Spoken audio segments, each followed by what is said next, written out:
Hello, and welcome to Once More Unhinged, our weekly chat show where we get together to discuss whatever we're reading, watching, listening to, or engaging with this week. That's right. I'm Jen Katz. And I'm Ryan something.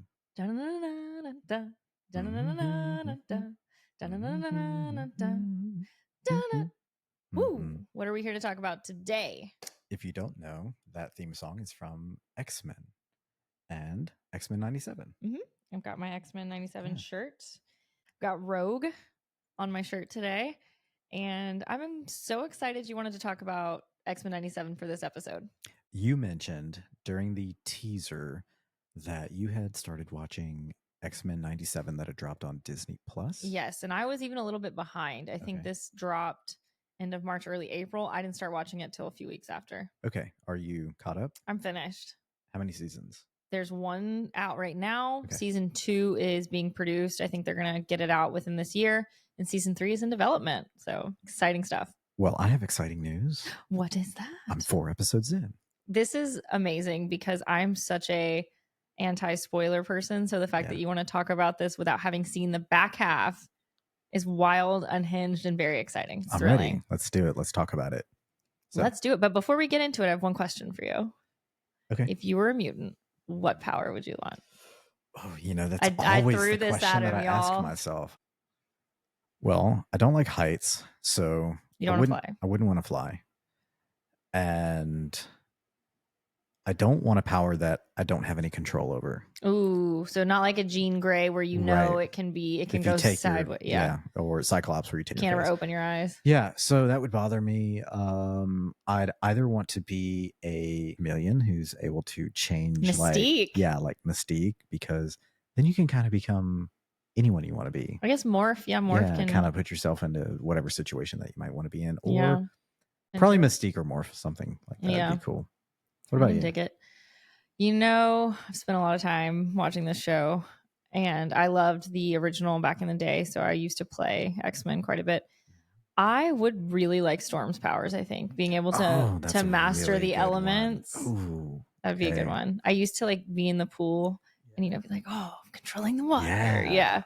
I always loved that. So I think I would probably do something to Storm, I like that. akin to Storm. I do like that. Would never want to be a telepath. I do not want to know people's thoughts. No. That freaks me out. No. No. Yeah. All right. Okay. So let's get into it.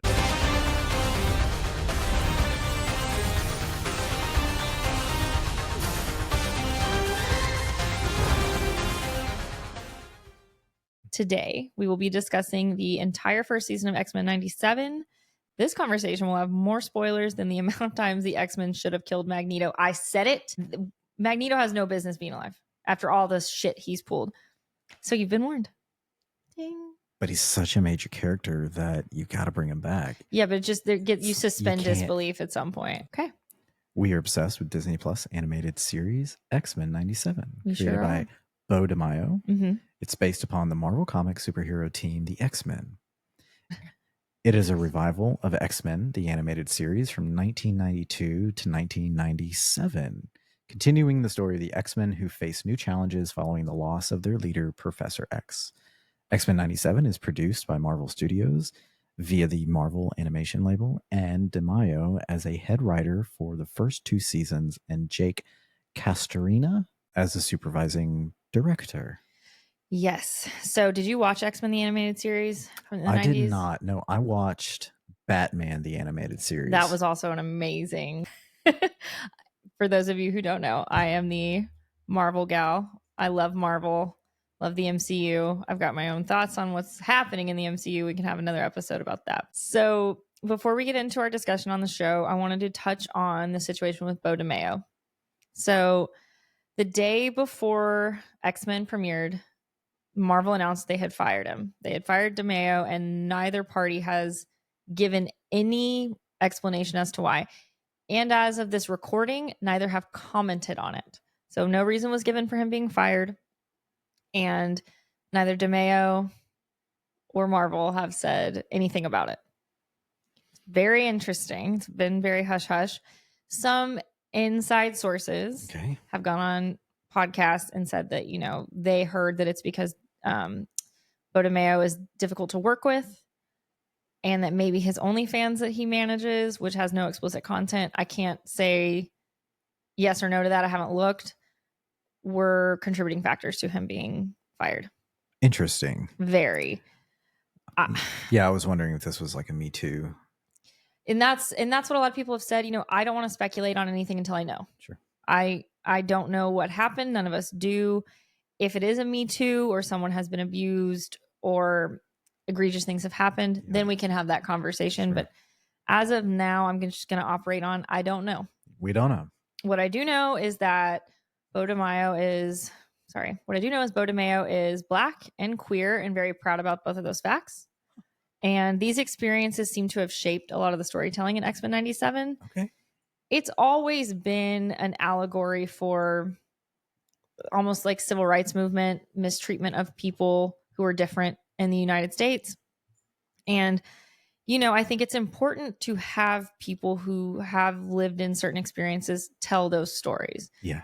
Comics, for as long as comics have been around, really have been dominated by white heteronormative men writing for women, writing for people of color, and now we do have queer representation in comics to some degree.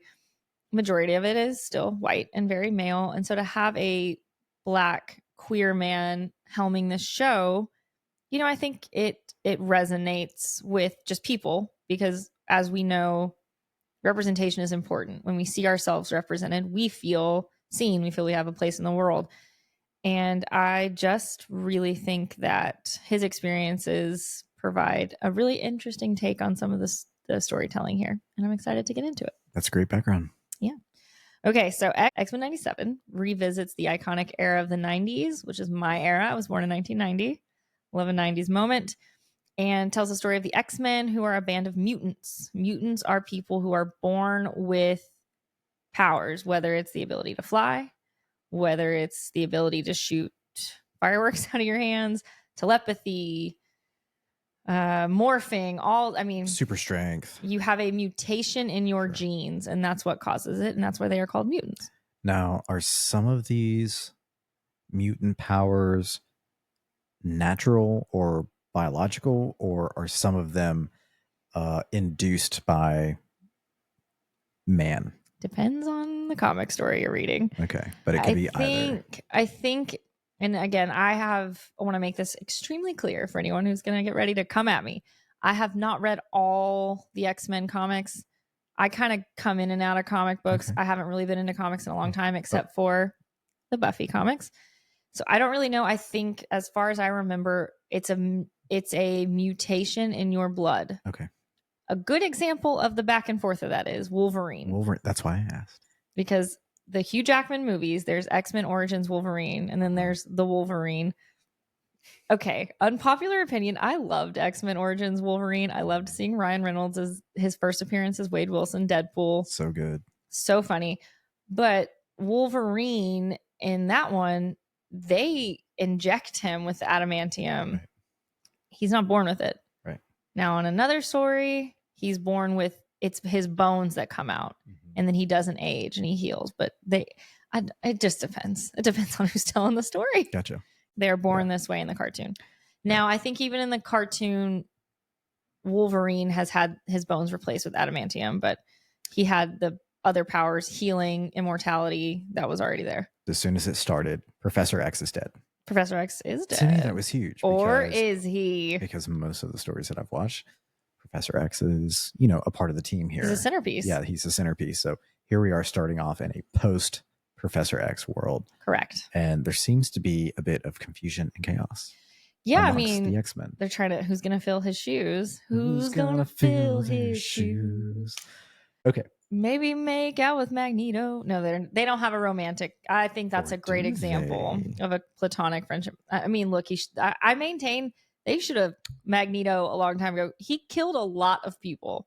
Magneto has killed a lot of innocent people in this series. Not in this one, but in the X-Men history. Yeah. So yes, like you said, we start off the show with Professor X has been assassinated. Scott Summers, who is Cyclops, is married to Jean Grey. They're going to have a baby. That's right. They're living in X Manor with Rogue, Gambit, Wolverine, Morph, and Jubilee. And they're all like a little family. There's Wolverine and Cyclops hate each other, I think, in every iteration of every story. Oh my gosh, they go at one another. Because Wolverine's in love with Jean. And I think that's super sweet. And Storm. As soon as she came on, I was like, yes, she is one of my favorite mutants. I don't know why I didn't think about that as a power, but that would certainly be up there. Just a sidebar. I feel like they have not done Storm justice in live action. This is not a dig at Halle Berry. Halle Berry is amazing. I feel like she wasn't. I just love that Aurora Storm is African. She is proud of it. She's always got cool fucking hair. Yeah, she does. I don't know. I just feel like it was a bit of a letdown in live action, but I haven't watched some of those movies in a while, so maybe I should revisit. But yeah, so the first episode, they're rescuing a young boy, Roberto, who's a mutant. And we kind of see that, like you said, there's some power struggle with Scott wanting to stay and lead, but he's not Professor X. He misses him. Jean's kind of like, hey, we're going to have a baby. Maybe we should just live a normal life, as normal as we can. Rogue and Gambit have this little cute flirtation, and Rogue can't physically touch anyone because it hurts them. Ooh, that must be so tough. Yes, she can fly, and she's super strong, and she's got a great accent. Love Rogue.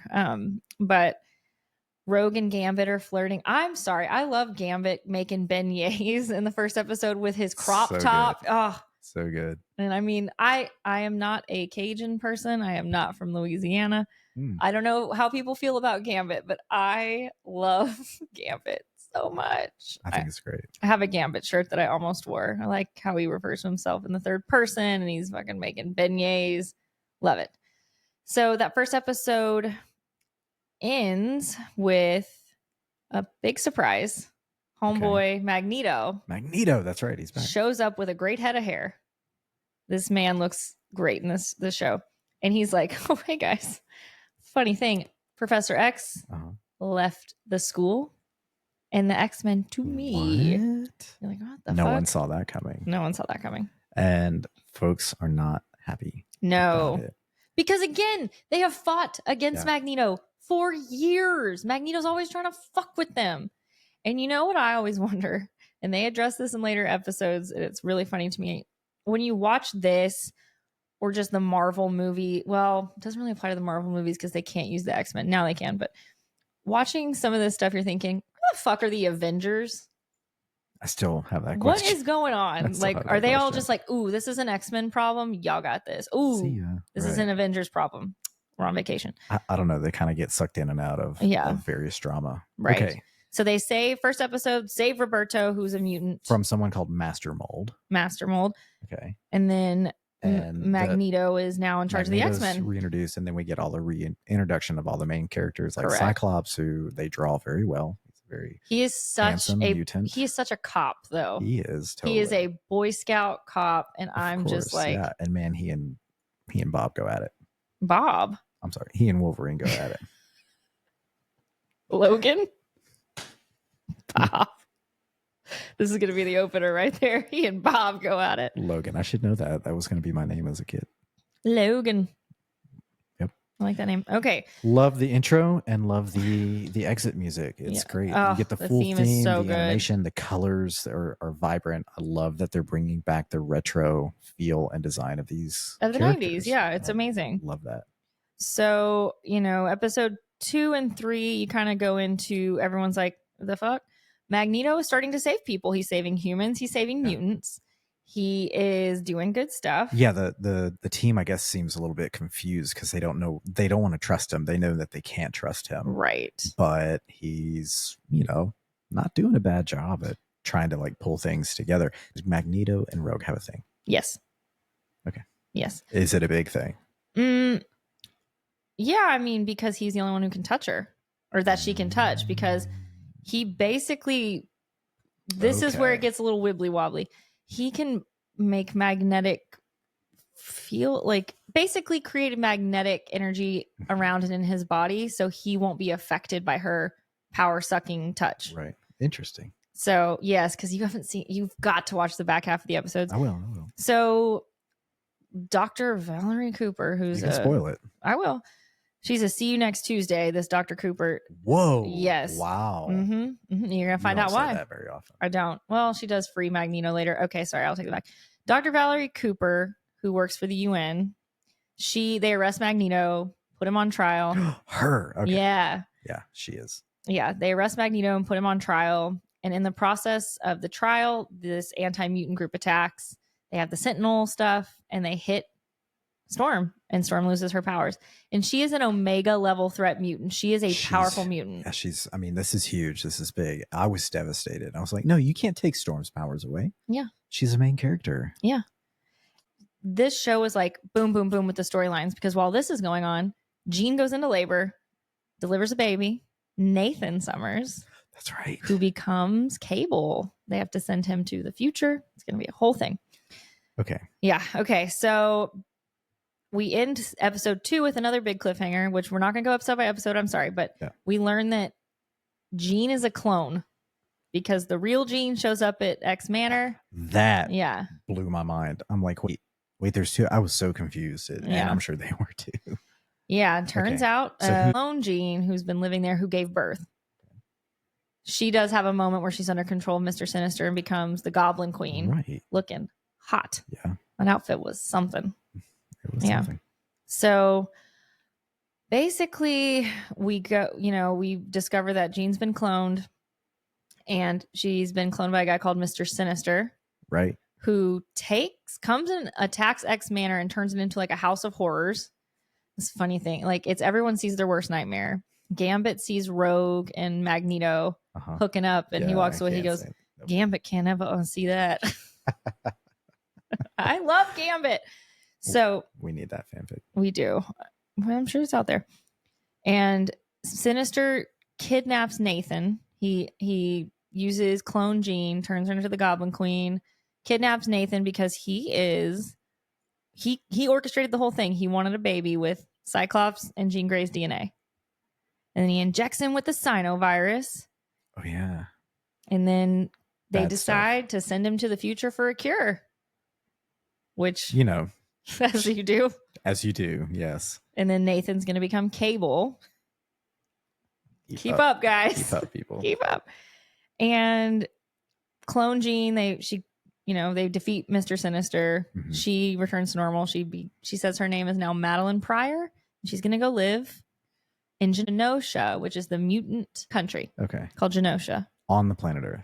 On planet Earth, yes. Okay, cool. Meanwhile, Storm's kind of lost, right? She doesn't have her powers.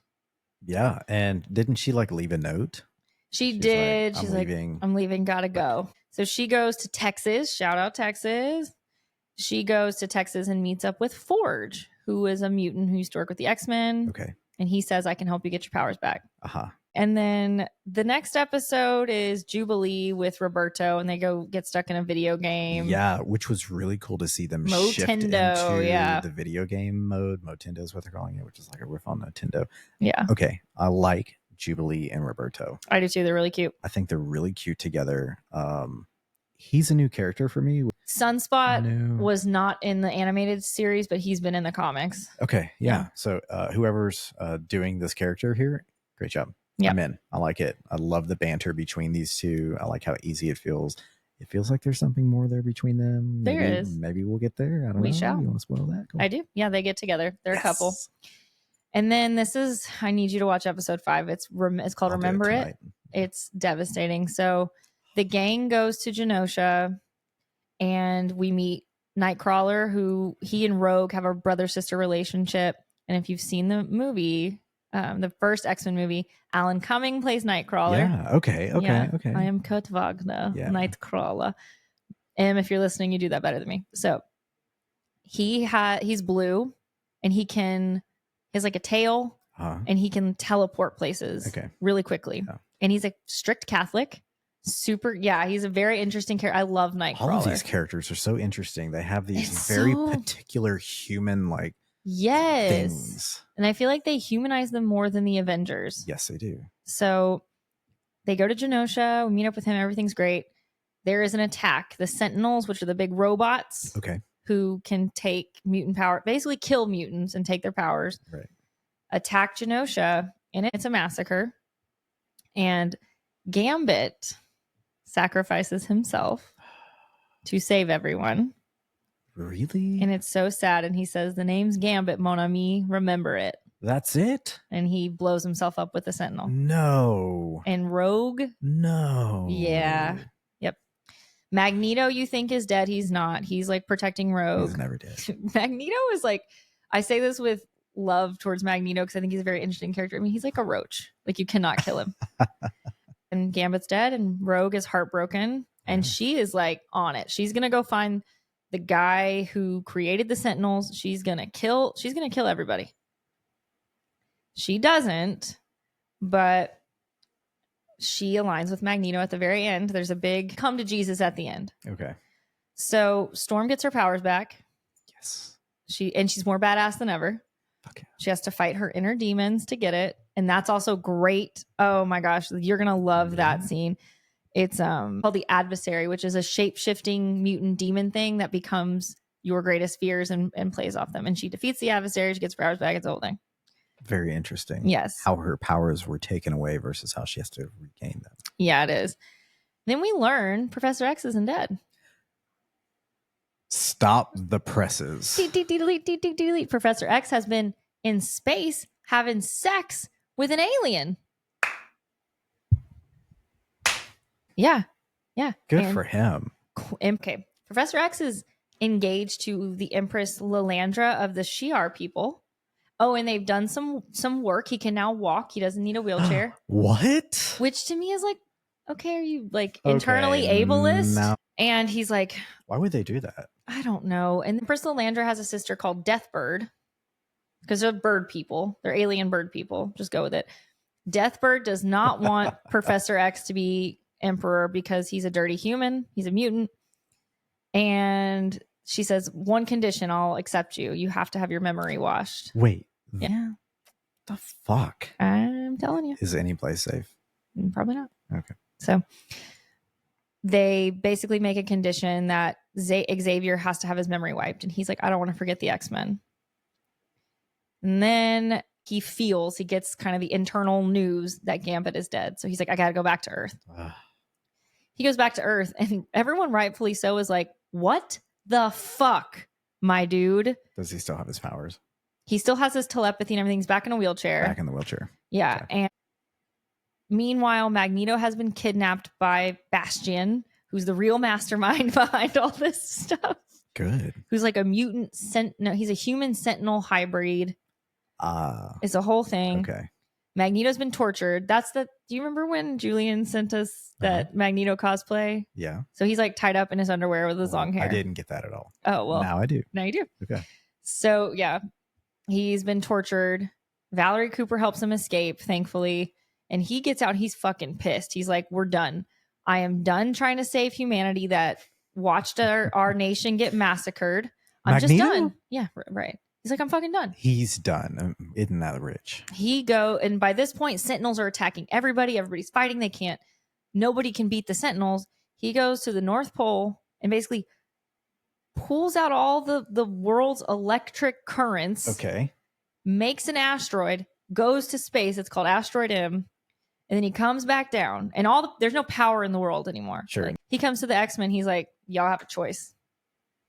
Join me, and we're done. We're fuck the human world. Yeah, no, he's done. I'm out. We're going to go live on Asteroid M. I'm done with the humans. Rogue joins him, as does Roberto Sunspot. Oh, wow. Uh-huh. And it's a really sad moment, right? Then Wolverine tries to kill him, and Magneto responds with ripping all the metal out of Wolverine's body. Oh my God. It's intense. Whoa. Yeah. This is a cartoon. This cartoon, folks. And then Professor X, basically, he shatters Magneto's mind and is like in his mind trying to get him to stand down. Sure. Oh, it's intense. It's intense. Professor X and Magneto are like stuck in the mind realm. Okay. Wolverine's hooked up to machines because he's got no metal in his body anymore. Oh my God. Yeah. He's critically injured. Then they decide that, okay, Cyclops and Jean, they're going to lead the team. Jean accesses the powers of the Dark Phoenix. This is when, look, I love this show. I don't think the ending sticks the landing because it's like, wait a second, if you could be the Dark Phoenix this whole time, why didn't you just stop this? This is where some of these comic stories get me. Exactly. And then, of course, the UN enacts the Magneto Protocols, which sends nukes to asteroid. There's a lot going on. Does Earth get their magnetic poles back? Yes, because Magneto regains consciousness, gives Earth back its magnetic forces, and he flings asteroid M, where all the fighting has been happening, into space. It explodes, and most of the X-Men are presumed dead. However, wow, they cut to 6 months. 6 months later, Forge is looking for the X-Men. He's got like a bulletin board with all the things, and Bishop, who's a time traveling mutant, he says, "Hey, they're alive, and we got to go get them." And Forge is like, "Let's do it." And Bishop's like, "They're stuck in time." I was going to ask, where are they? What dimension? What time are they in? Jean and Cyclops are in an alien planet where they meet a young Nathan, their son. Rogue, Nightcrawler, Beast. We didn't even get to talk about Beast. I'm sorry, when Beast says earlier in this season, "Oh, my stars and garters." Beast, Xavier, and Magneto, they're in ancient Egypt in 3000 BC, where they meet in Sabad Nur, who's a young version of Apocalypse, who's a scary mutant. Okay. And then in a mid-credit scene, Apocalypse is in present-day Genosha, and he finds one of Gambit's playing cards. And so you think, okay, here we go. That is X-Men 97, folks. Thank you. It really makes me want to jump in and finish episode 5 through the end of the season. Did you? So far, yes. Do you like the first 4 episodes of X-Men 97? I do. You want to watch more? I want to watch more. Okay. I like the reintroduction of the characters. Yeah. I love the retro vibe and feel that they brought back. At first, I was a little nitpicky about like the writing. Yeah. I was like, oh, wait, where's the story going? This is a little unbelievable. And some of the dialogue back and forth between the characters fell a little flat to me. But then I remembered, hey, this is in the style of the 90s cartoon. Yes. And when you shift your way of thinking in that regard and you see it for what it is, it's great. Yeah. Then you just kind of like relax and fall into it. And you're like, great, give me a short little episode of like what the X-Men are up to, what they're doing, and where this is going. It seems like it is going a lot of places. Yeah, I mean, they're gonna really dig into some more comic book storytelling with season 2. And Bo DeMeo has already written the scripts. That was all done before he was fired. Okay. So I'm at least confident that season 2 is gonna be on the same level. Okay. I mean, like you said, they do so much with a little bit of time, but it feels you still get to see individual pieces of the X-Men. What do you think about Morph and Wolverine? Do you think there's anything there? Because I feel like they kind of alluded to there being either a relationship, or Morph, I hope so, being interested in Logan. Hey, I'm here for it. Same. We need romance in this. This is why whatever's going on between Magneto and Rogue needs to come out a bit more. So much I skipped because the episode where Gambit dies, he and Rogue have a big argument before this fancy dinner, this dance. It's like a ball on Genosha. And she's like, Remy, who's Gambit's like, I want to be with you. I love you, basically. And she's like, but Remy, I can't touch you. And it's difficult. And he basically says, touch isn't the only thing you need. Right. And she goes to the ball, and her and Magneto it's a great scene. They dance, and she takes her glove off, and they touch, and they have the whole moment. And poor Gambit's just like, fuck, looking at her with Magneto. But then she stops mid-dance, and she's like, Remy was right. And she tries to go find him, and then all hell breaks loose. I hate that for him. So I don't want to see her with Magneto after that. Okay. I'm in on that. Morph and Wolverine. I feel like I like the idea, but can Logan ever be with anyone? That's not Jean. Just he's in love with Jean. He just kind of seems like the character who's always going to be the lone wolf. Vereen. Yeah. I think it's like a nice... Can you imagine him with a love interest long term? No, because this is not Hugh Jackman's Wolverine, folks. This is a cranky...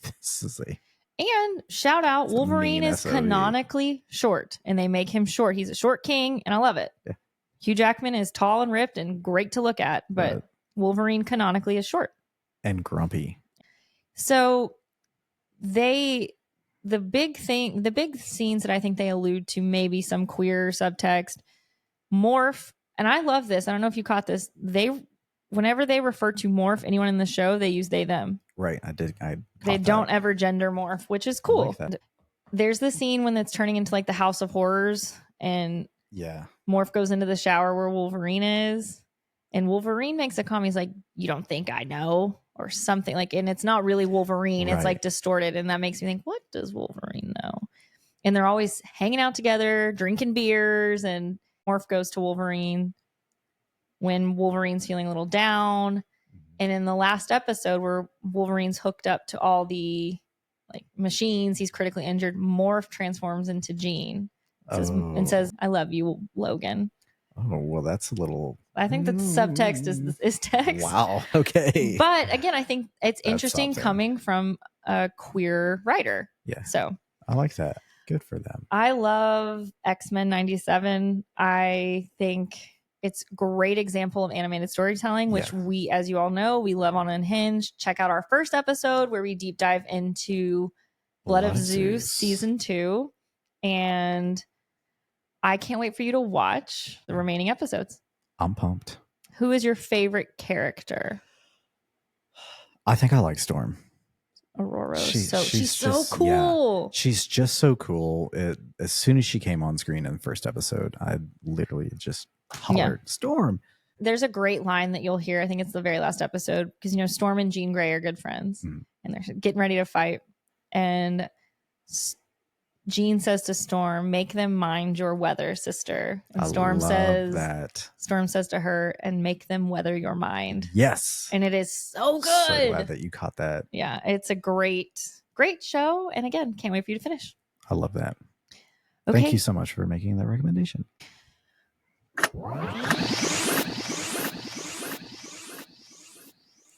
All right, Ryan. Yes. What else are you into this week? I am into the Netflix drama series Evil. Never heard of her. Evil follows a skeptical Kristen Bouchard who joins David Acosta, who's training to be a Catholic priest and a blue-collar contractor as they investigate the church's backlog of unexplained mysteries. Is this a fiction show or is it a real show? It is a fiction show. Okay. Mysteries including miracles, demonic possessions, and other extraordinary occurrences. So their job is to assess if there has been any sort of logical explanation or if something is truly supernatural, examining the origins of evil along the dividing line between like science and religion. So the series was created by Robert and Michelle King. And I mean, that sounds really interesting. It's really interesting. It's something that like kind of hooks you pretty quick. Yeah. I thought this was going to be a little bit more dark and sinister than it is. Oh, okay. But it's really a great little detective show that has supernatural elements to it. Really good writing.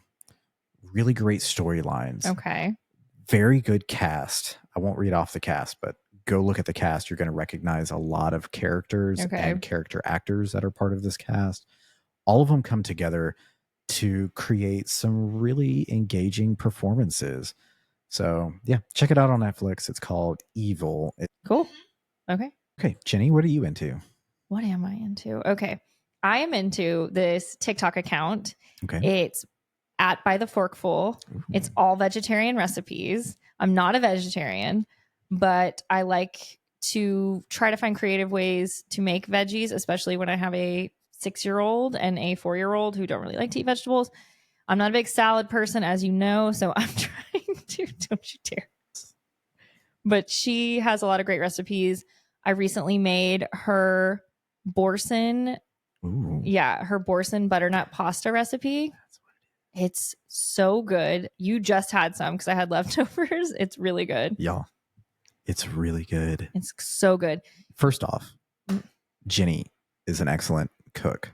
She is going to be a bit disparaging, but you love to cook. I do love to cook. And your passion and love for cooking, no matter what you make, comes across. I like to feed people. You do. And to me, there's something that is just so intimate and lovely and kind between individuals by sharing food. Agreed. And when you make anything, I just think that it's tremendous. So Thank thank you you very much. I appreciate And it was that. excellent. It was very good. I'm not just saying that. This recipe is delicious. So good. I And love it's butternut easy. squash. The hardest part is dicing up the butternut squash because you have to peel it and do the whole thing. Dice it up, put it in a pan with plum tomatoes, oregano. I keep wanting to say it like she does because she's English. She says, go for it. Oregano, basil. Love it. Love it. So microwave. Do you remember that? No, I don't remember microwave. What's the British chef, the gal with the really dark hair, and she had this series on like PBS for a while. I have no idea. Nigella.